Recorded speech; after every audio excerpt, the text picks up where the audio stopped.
Hello everybody and welcome back to BUS414 Globalization in Business. My name is Roland and today we are talking about global politics and structures. Let's get started, and the example that I have chosen is the EU because it's not only an example in free trade, but it goes far beyond than that. Now, first of all, I want to start looking at the EU as a trade bloc and give you a few points of data that why the EU is so successful as a concept. Because it is not only the trade bloc that we have here, but it's also born out of an idea. And in order to understand this idea and this development, we need to look at European history and why the EU has come to life. I want to close with a reflection of the current state of the EU and world politics, but let's get into it why the EU is such a successful trade bloc. There is 440 million consumers. It's the world's largest single market. If you only want to choose one international market, you are going to go where the consumers and the money is. And that is in the EU. Forget about the US, forget about Japan, Asia, China. Just know, the EU is not only centrally located between all these markets, it has the money, it has the consumers, it has the infrastructure that you need in order to be successful in the market. The success of this market is largely borne out that the rules of this market have been established over a long period of time. They are tried, tested, and you can depend on them. They will be enforced.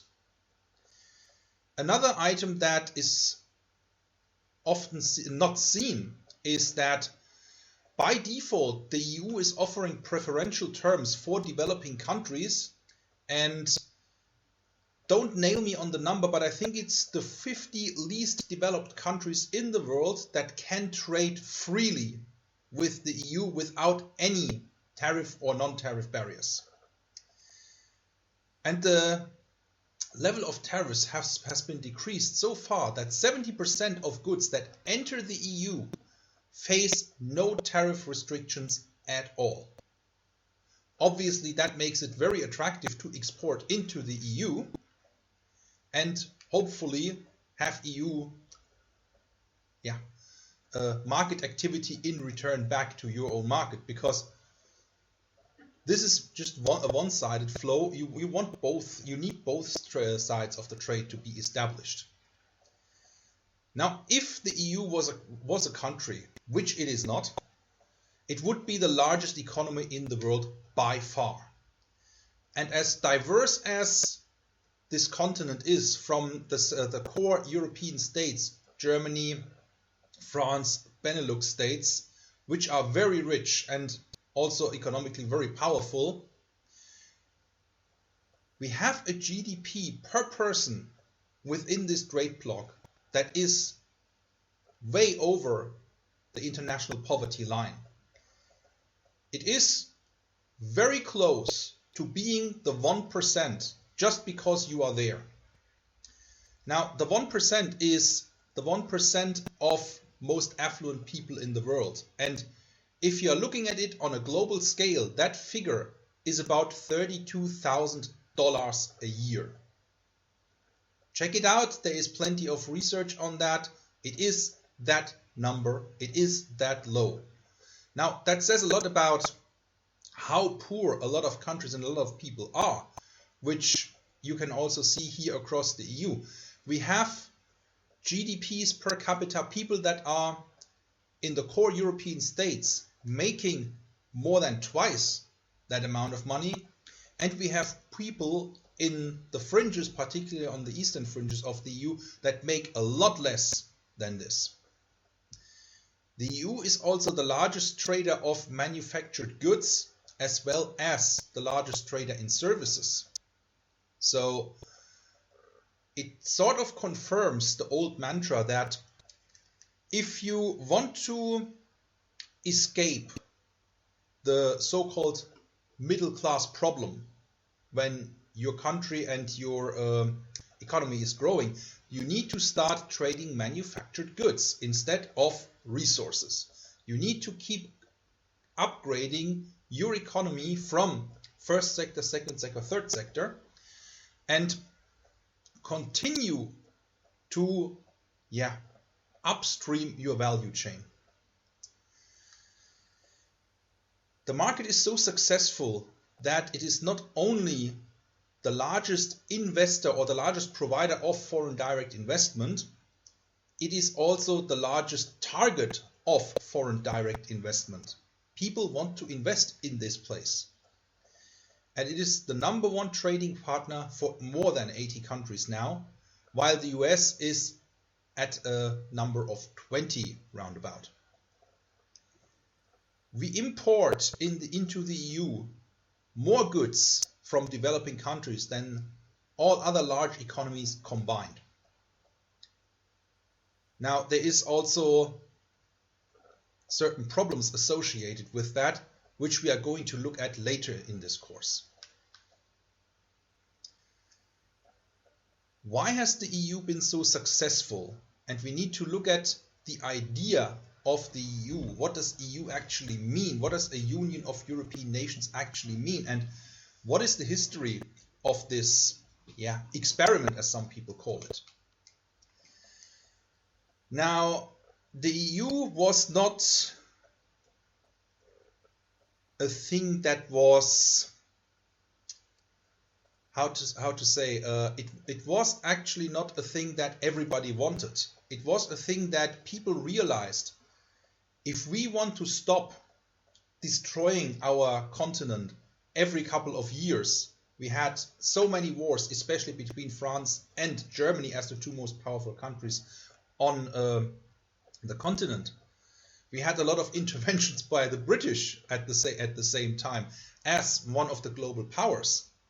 So what can we do? And Frenchman Robert Schuman said in 1950s, the key to European peace and peace in the world at that time is that the two largest European economies, France and Germany, find a way to cooperate with one another instead of fighting each other every now and then.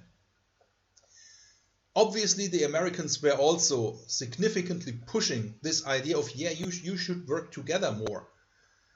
In 1945, the Americans had joined a global war, a global European war twice, sent their young men to the European continent to fight for freedom and liberty as they saw it, and they didn't want to keep sending their own young men into conflicts that don't benefit them immediately. So instead of fighting wars every now and then to sort stuff out, why do we not try to eliminate the main reason for nations going to war with each other? And these reasons at that time were purely economical. Now, another stream of thought was, in order to keep peace in Europe, we can't let the Germans build a large amount of tanks. And fun aside, and a fact that was actually pretty openly discussed, is that the European Steel and Coal Commission was seen as a means to look at what are the Germans doing with their coal and steel. If they start building tanks, we can see that. So, and in order to prevent that, ECSC was founded and over time developed into the EU that we see today. I don't want to go through this timeline too much. It's available online, and you can see that the European Union as it stands rests on several pillars, mainly the ideas that people, goods, money and services should be traveling freely among the membership states with a strong emphasis on people and goods. Goods, economical needs, people, social needs. Now this is not meant to be, oh, I like this country better, I get more money for doing nothing there. The idea was that people from all over Europe can, without any travel restrictions, go to another country, go on holidays, talk with people, see for themselves, well, how is that country actually? And particularly between France and Germany, this has worked very, very well, going from natural enemies to seeing each other as the nation that we have most in common with. The Franco-German friendship and alliance has been the powerhouse of European integration, with, as of now, the French taking more over the role of Germany as a motor, especially politically, while the Germans are in a situation where they are a bit too hesitant for further development. And just as an example of how well this European integration has worked, I lived on the German-French border, and it was normal for people in our area to go to the supermarket in France for buying our food.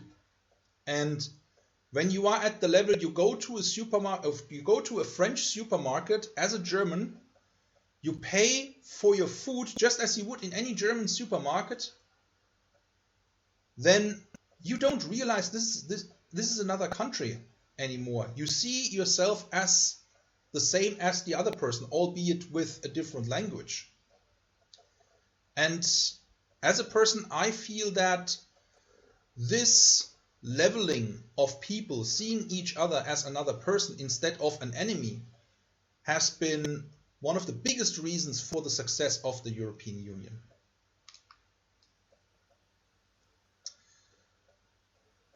And that is why this idea of EU needs to be understood and lived by the ordinary people. Ideas of businesses for their own benefits are one thing, but you cannot implement an idea without the support of the people that are going to live in this situation. And as I said, the ability to just go over to another country without being stopped at the border, without having to exchange money, the euro has been a great achievement for this trading bloc and enabled us not only to compare prices all across Europe, but to get this kind of feeling we are one European nation instead of I am German, you are French, you are Spanish, and so on and so on. The feeling of unity is also the strongest among these core nations like France, Germany, Benelux. If you go further out, even Spain, Italy, or the Eastern European countries, they have this feeling to a much lesser degree. And very interesting and very positive for me that Poland right now is developing a very strong European identity, unfortunately forced upon them by the current situation to their east, but nonetheless a development that hopefully sparks a German-Polish cooperation like we have the German-French cooperation throughout all these years.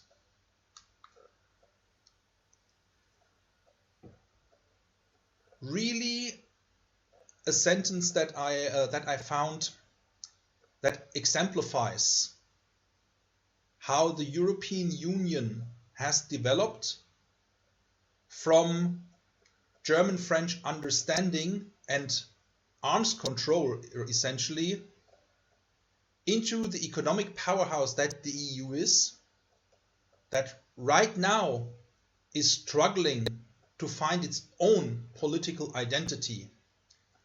In other words, we are or the politicians in Europe seem to be afraid of taking the next step. And the next step clearly is a United States of Europe, which some people hope we can achieve, which other people see as a threat to their national identity, and perhaps the reason why we have not yet taken this step, and it doesn't look like it's going to happen anytime soon. Now, a bit of a reflection on the EU. I said earlier that there's a strong emphasis on the freedom, on the four freedoms, like movement of goods, people, finance or money, and services. And it is these 2 points that both economic and social interests are balancing each other. It's, in my opinion, a genius move to further integrate and let people on the other side of the border see, hey, we are just like you. What's the problem? Yeah, we have much more important problems than to worry about the person on the other side of the border is an enemy. They are, for the largest part, and even during World War I, common soldiers started to understand this when they were fighting in the trenches, that the guys in the other trench are just as poor and human as they themselves are. Another reason for the success of the EU is that we don't let everyone in the club. And right now, the country that has exited the club is experiencing what it means to be outside that club, and people don't like it. So, no, I don't want to queue with all the other passport holders. I want to have the quick and easy way. Yeah, but then you should be in the EU. You should not vote to get out. Yeah, there is financial restrictions who can join, and yeah. As a German, I feel particularly bad. It hasn't really worked out that well in the case of Greece. So, as much as you can blame Greek politicians for generations of overspending their budget, why did the Germans help them when they knew this is the case? If we do not invite problems, we don't have to solve them later. There's enough problems among the European nations right now. There's enough problems that will develop between these nations in the future. So restricting access to this exclusive club is actually the way forward. You can't just give benefits to everybody, because then benefits cease to be a benefit. What has also happened is that more and more powers have been transferred from national parliaments to the European Parliament. And that is a reason for, or one of the reasons apparently, that the UK wanted to vote out. 52% of the people that voted out for a variety of reasons. And looking at how the decision making in the European Union actually works, the rationale for leaving doesn't actually make sense. I will talk about this a little bit more in a couple of minutes. For now, just looking at the situation, when you're dealing with global problems, you need to have an increasingly globalized decision-making body. And the EU is so far the only successful attempt to centralize power without compromising on national decision-making.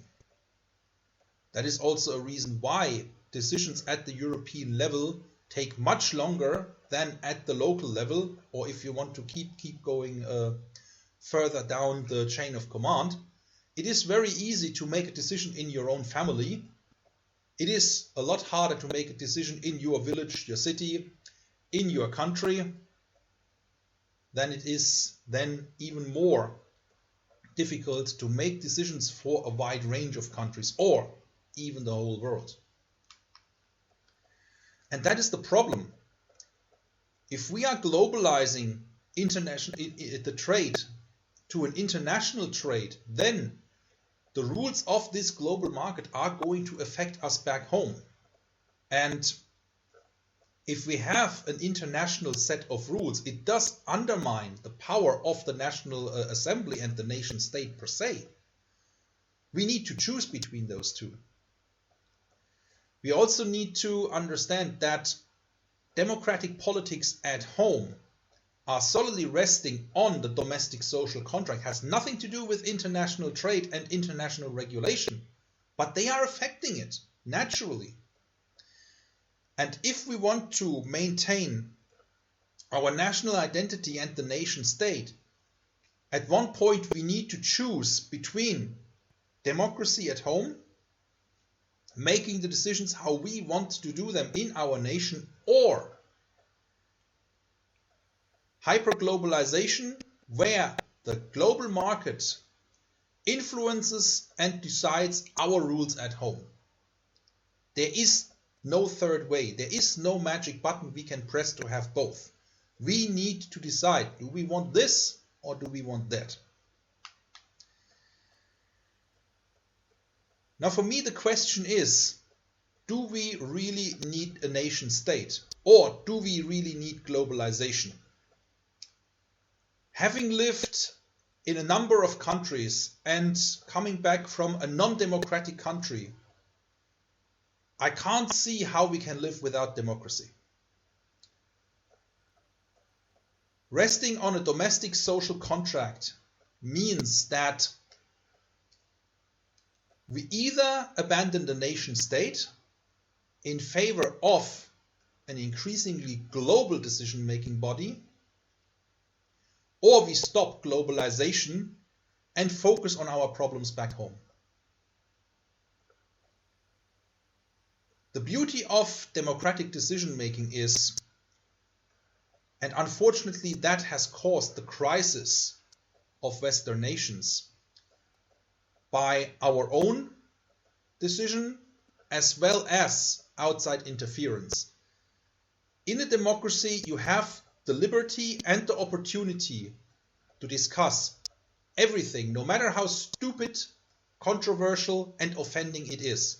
You can't discuss things without offending somebody. Now, as Dr. Peterson says, if two people talk to each other, we can avoid offending someone. If we talk to 1,000, 10,000 or 100,000 people, it is no longer possible. And if we want to make decisions at this kind of level, some people will not like it. And that is the beauty of democracy. They can say, well, I don't like this. I don't like this because. And then we can have a discussion about it. We don't have a central government that says, this is what you do. And if you do so as much as say, as I don't like it, we are sending you to prison, we torture you, we send you to a concentration camp to re-educate you. That is not supposed to happen in a democracy. That is not only the greatest strength of the democratic system, it is also a great weakness. Because if we genuinely discuss every single decision at the level it needs to be discussed, at the amount of discussion that is needed in order to come to a conclusion, we are spending a lot of time solving problems that are already in the past. It can also be used to introduce this kind of delay in order to gain an advantage. There are more and more stories and investigations on external influence of democratic elections, that non-democratic nations are trying to interfere with democratic states' decision-making.